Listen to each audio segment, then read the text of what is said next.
Real estate investors, अगर आप भी जेवर एयरपोर्ट के आसपास प्लॉट खरीदने का सोच रहे हैं तो बिल्डर टाउनशिप में प्लॉट्स लें या अथॉरिटी प्लॉट्स, ये कंफ्यूजन तो जरूर होगा।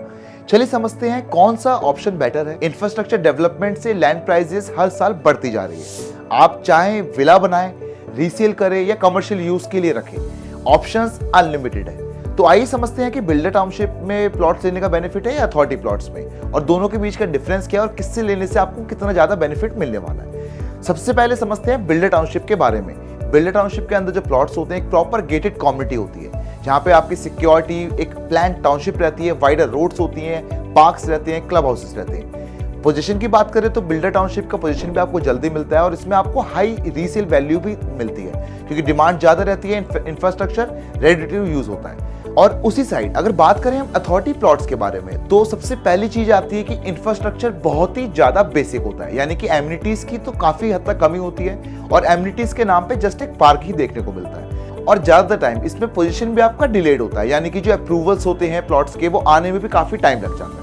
और इसी के साथ रीसेल चैलेंजेस तो बहुत ही हार्ड टास्क रहता है क्योंकि जो प्लॉट्स जहाँ कुछ डेवलपमेंट हुई ही नहीं है वहाँ रीसेल करने में भी ऑब्वियसली आपको काफी प्रॉब्लम आती है।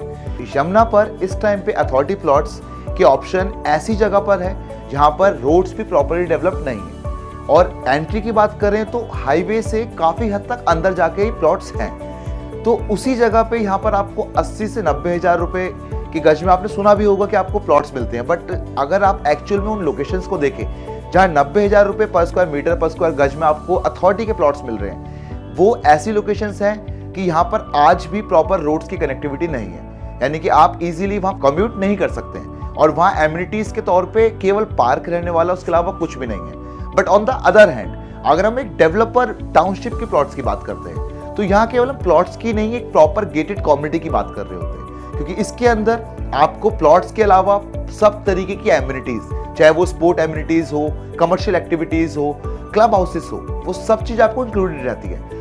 और प्राइसिंग का भी एज सच मेजर डिफरेंस नहीं होता क्योंकि जिस जगह पर आपको 1 से 1.25 लाख रुपए के बीच में अथॉरिटी के प्लॉट्स का ऑप्शन मिल रहा है जहां कुछ भी डेवलपमेंट नहीं है, ऑन द अदर हैंड आपको जस्ट 5 से 10 हजार रुपए के डिफरेंस, यानी कि 1,30,000 से लेकर 1,40,000 रुपए गज के रेट में एक प्रॉपर अल्ट्रा लग्जरी टाउनशिप के अंदर ऑप्शन मिल जाता है। तो मैं तो आपको ये रिकमेंड करूंगा कि ऐसे ऑप्शन में एक अच्छा डिसीजन ले क्योंकि अथॉरिटी डेफिनेटली आपको एक सस्ती चीज प्रोवाइड करती है, but on the other hand developer की क्वालिटी, उसकी डिलीवरी टाइम, उसका एक एप्रिसिएशन वैल्यू आपको ज्यादा अच्छे रिटर्न्स देगा। सो अपना इन्वेस्टमेंट हमेशा एक ऐसी जगह पर करें यहाँ पर आपको अच्छा आरओआई मिले ताकि आपका रिटर्न्स भी सिक्योर्ड हो और इन्वेस्टमेंट पे बेनिफिट गारंटीड। सो अगर आपको सेफ, सिक्योर और हाई आरओआई की इन्वेस्टमेंट करनी है तो बिल्डर टाउनशिप से अच्छे ऑप्शंस आपको नहीं मिलने वाले। जेवर एयरपोर्ट के पास कौन सा इन्वेस्टमेंट प्लान कर रहे हैं, कमेंट करके जरूर बताइए। मिलते हैं हर दिन ऐसी एक इन्वेस्टमेंट रिलेटेड इंफॉर्मेटिव वीडियोस के साथ। Thank you.